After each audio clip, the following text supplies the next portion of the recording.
أعوذ بالله من الشيطان الرجيم بسم الله الرحمن الرحيم. Dear brothers and sisters, Assalamu alaikum wa rahmatullahi wa barakatuhu. We begin with the words of Allah subhanahu wa ta'ala from the Holy Quran. How is it that you do not fight in the way of Allah and in support of the helpless men, women and children who pray, Our Lord, bring us out of this land whose people are oppressors, and appoint for us from yourself a protector, and appoint for us from yourself a helper. Holy Quran, Surah 4, verse 75. These divine words call us to action, urging us to stand against oppression and support the vulnerable. Our beloved Prophet Muhammad ﷺ emphasized this duty when he said, Whoever wakes up in the morning and is not concerned about the affairs of Muslims is not a Muslim. Whoever hears a Muslim call out to other Muslims and does not answer him is not a Muslim. These teachings remind us that our faith compels us to care for our brothers and sisters, to stand against injustice, and to offer support in any way we can. Even if we cannot help them physically, we should help with our words. And if we cannot do that, at least we should condemn the oppressors in our hearts. As Imam Ali alayhi salam has said, he who is silent when others are oppressed is guilty of oppression himself. This message resonates deeply with the legacy of Karbala, where Imam Hussein alayhi salam and his followers stood against tyranny and injustice. Today we witness a similar saga of suffering and resilience. In lands where children cry for help, where the oppressed yearn for freedom, we see the echoes of Karbala. The struggles of the innocent, besieged by oppression, remind us that the fight for justice and dignity is ongoing. In the scorching plains of Karbala, under the merciless sun, Imam Hussein alayhi salam and his small band of followers faced an overwhelming army. Deprived of water, isolated and surrounded by enemies, their resolve never wavered. Imam Hussein alayhi salam stood tall, his heart full of faith, his spirit unbreakable. He knew his sacrifice would light the way for generations to come, teaching us the true meaning of standing firm for justice. Today, my dear brothers and sisters, we witness similar tragedies unfolding before our eyes. We see communities besieged, innocent lives taken, and children suffering unimaginable horrors. The pain and anguish we feel for them resonate deeply within us, much like the sorrow we feel when we remember Karbala. These modern-day struggles remind us that the battle between justice and oppression continues. Muslims around the world face tremendous trials, from systemic oppression and violence to the destruction of homes and the tearing apart of families. The Ummah endures profound suffering. These atrocities inflicted simply because of one's faith echo the trials faced by Imam Hussein alayhi salam and his family. The message of Karbala remains as relevant and poignant today as it was centuries ago.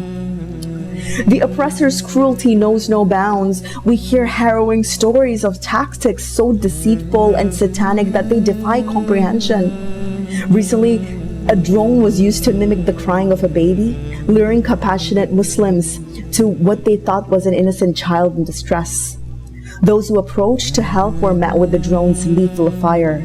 This horrifying act is a testament to the lengths that oppressors and shaitans will go to instill fear and suffering, highlighting their utter inhumanity.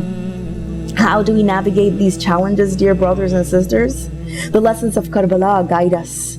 Imam Hussein alayhi salam taught us that faith is our ultimate shield. No matter the depth of our suffering, our connection to Allah is our source of strength. We must hold fast to our faith just like Imam Hussein alayhi salam did in the face of unimaginable adversity. Justice is our duty. Imam Hussein alayhi salam rose against tyranny, not just for his sake, but for the oppressed and marginalized people. We too must raise our voices against injustice, advocate for those who are voiceless, and support those in need. To remain silent is to betray the principles that Imam Hussein alayhi salam gave his life for. Unity is our strength. Imam Hussein alayhi salam united people from diverse backgrounds under the banner of justice and faith. Today we must bridge our divides and stand together as one ummah. In our unity we find resilience, and our collective voice becomes a powerful force for change. As we reflect on these lessons, let us pause to mourn the suffering of the innocent. Let us think of the children who go to bed hungry, those who cry out for their mothers in the darkness of the night, and those who face a world filled with violence and fear. Their pain mirrors the cries of the children of Karbala, the thirst, the hunger, and the heartbreak they endured. Imagine, if you will, the heart-wrenching scene of Karbala, the sun beating down mercilessly the parched lips of the little children and the brave face of Imam Hussein alayhi salam as he consoles his family members, knowing what awaits them.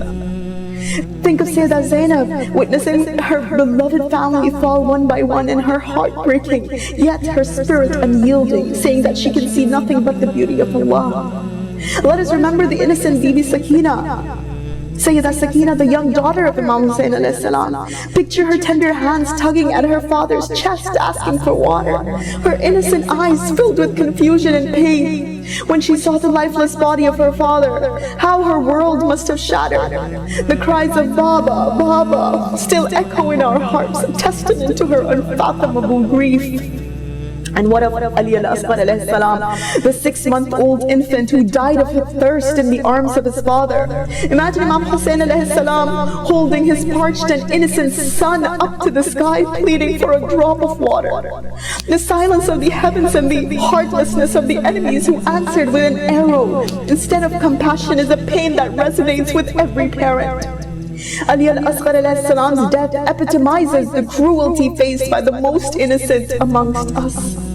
In their suffering, we see the faces of today's oppressed. We see the innocent children, their tear-streaked faces, and the mothers holding on to hope in the face of despair. Their pain is a continuation of the pain felt in Karbala. Our hearts bleed for them, and in our grief, we find the strength to continue the fight for justice and peace. Brothers and sisters, the legacy of Karbala is not just a story of the past. It is a living testament to the power of faith and resilience. It teaches us that in the face of tyranny and oppression, we must stand firm, united and unyielding. As we face the challenges of our time, let us carry the spirit of Karbala within us, drawing strength from Imam Hussein alayhi salam and his followers. May Allah grant us the strength to remain steadfast in our faith, the courage to stand against oppression, and the unity to support one another. Ilahi Ameen. Let us keep the lessons of Karbala close to our hearts, and may we always be inspired by the resilience and sacrifice of all those who came before us. صدق الله العلي العظيم. ربنا تقبل منا إنك أنت السميع العليم.